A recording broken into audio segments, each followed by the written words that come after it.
I do watch a lot of videos, and most of the, let's say, examiners or the, let's say, trainers, they instruct to write a clear topic sentence,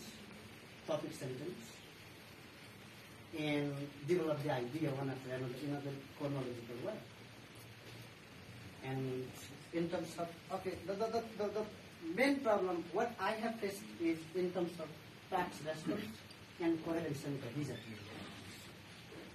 And task response and coherence and cohesion, those are the two easiest things to fix. Okay? Vocabulary and grammar take more time to fix because you have to spend more time learning about all the vocabulary, all the grammar of the language related to the essay. But the essay is graded on 4 aspects.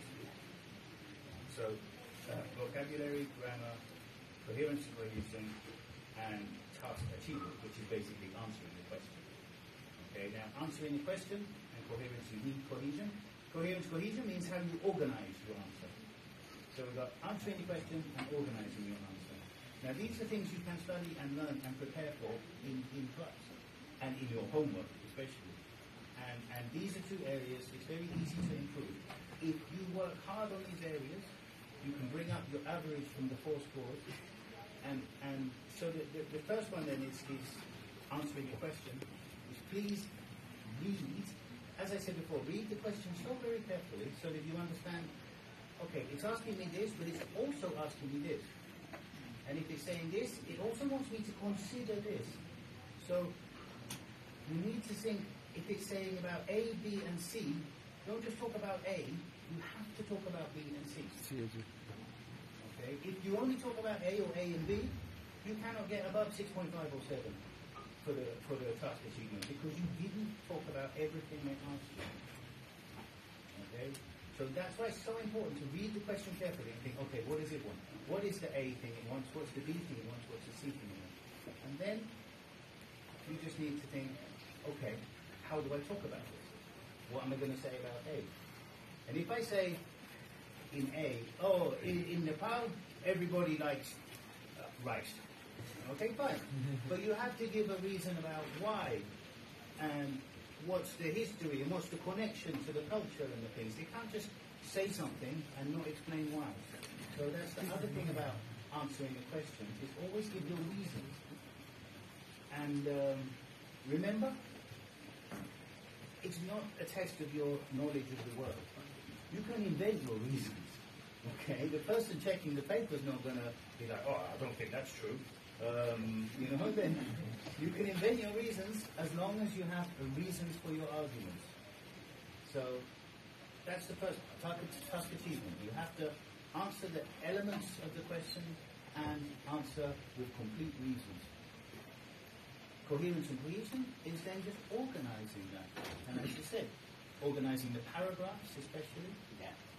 Putting your ideas in paragraphs. Now people could do it differently. They could have, I'm going to talk about the positives and then the negatives, for example. Or they might say, no, I'm going to talk about topic A and then topic B. It doesn't matter how you organize, as long as I can see it's organized. And it's not just everything coming out onto the page. Yeah? Thank you for your wonderful feedback. I guess I have instructed more than 10,000 students throughout of my teaching career. Okay, in the same building. As you have already clarified about the tax achievement and tax response in terms of tax 1 and tax 2, and coherence and cohesion. Now, the major problem that I find in students' writing is the coherence. The logic they couldn't really develop at length. Though they have the topic sentence and one main supporting point, and the explanation with why, how, like that. It doesn't, let's say, come. Then after this, let me ask you one question about how to give an example. Means the example, can the candidate, let's say, imagine, or is it necessary to give the relevant example? in IELTS writing? Means the hypothesis or the reality? That doesn't matter, as you said, as long as how it is expressed, as an example, as long as that is done in a It clear should way. be either It doesn't way. matter if they're talking about something from their personal experience, from their family or people they know, or something that they imagine is happening in other countries. Okay, the research says something like, about your research All says research says that doesn't matter. It doesn't matter how. It doesn't matter what type of example they use. The important thing is how they say it. how they say in the context. Mm-hmm. And the problem is the, let's say, the selection of the words of the collocations. Means for when 8th class, you need to be natural. Means the words should be natural and so flexible in the context. Yeah. But the problem is there in terms of the word choice.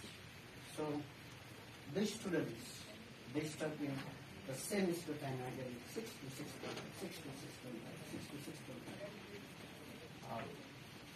And this happens, I guess, in all over the country.